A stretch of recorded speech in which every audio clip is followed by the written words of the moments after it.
আমাদের সাথে সরাসরি যুক্ত হবে। আমরা শুরুতেই যাব নির্বাচন কমিশনে, সেখানে রয়েছেন সহকর্মী অন্তরা বিশ্বাস। অন্তরা, জানাবেন আর মাত্র কয়েক ঘন্টা বাকি, এমত অবস্থায় আপনি নির্বাচন কমিশনের কি চিত্র দেখছেন?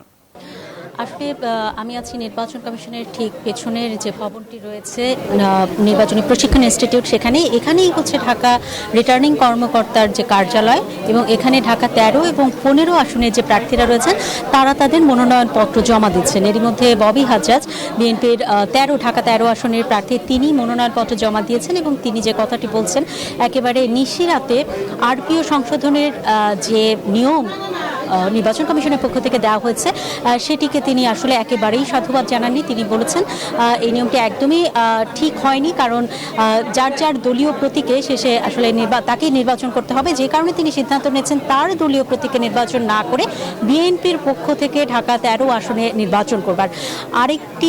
আরেকজন প্রার্থী তিনি এসেছেন শফিকুল ইসলাম মিল্টন, এবং তিনি কিন্তু যে কথাটি বলেছেন, তিনি জামায়াতের আমিরের বিপক্ষে দাঁড়াচ্ছেন এবং জামায়াতের আমির তিনিও আসলে তার পক্ষ থেকেও জামায়াতের পক্ষ থেকে কিছুক্ষণের মধ্যেই আসলে মনোনয়নপত্র জমা দেবে, সে কথাই জামায়াতে ইসলামের পক্ষ থেকে আমাদেরকে জানানো হয়েছে। তো বাকি যে সময়টুকু রয়েছে, আর 3 ঘন্টা সময় রয়েছে, এই সময়ের মধ্যে বাকিরা আসলে মনোনয়নপত্র জমা দেওয়ার জন্য আসছে, এবং ক্রমাগতই আমরা দেখতে পাচ্ছি সময় যত গড়াচ্ছে প্রার্থীদের সংখ্যাও আসলে এই রিটার্নিং কর্মকর্তার অফিসে বাড়ছে।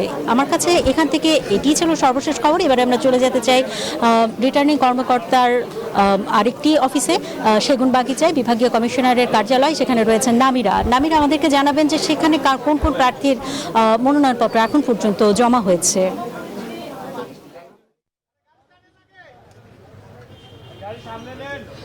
ধন্যবাদ অন্তরা আপনাকে।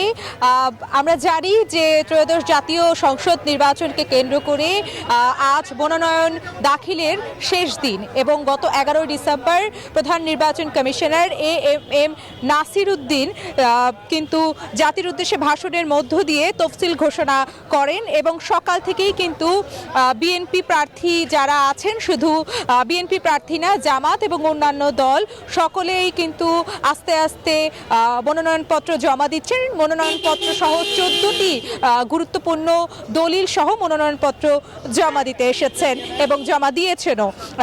তবে গত 18 ডিসেম্বর তফসিল সংক্রান্ত সংশোধিত প্রজ্ঞাপন জারি করে নির্বাচন কমিশন, এবং রিটার্নিং কর্মকর্তা কর্তৃক মনোনয়নপত্র বাছাইয়ের তারিখ 30 ডিসেম্বর, মঙ্গলবার থেকে 4 জানুয়ারি রোববার পর্যন্ত। মনোনয়নপত্র বাছাইয়ের রিটার্নিং কর্মকর্তার সিদ্ধান্তে বিরুদ্ধে আপিল দায়ের তারিখ 5 জানুয়ারি, সোমবার থেকে 9 জানুয়ারি পর্যন্ত অর্থাৎ শুক্রবার নির্ধারণ করা হয়েছে।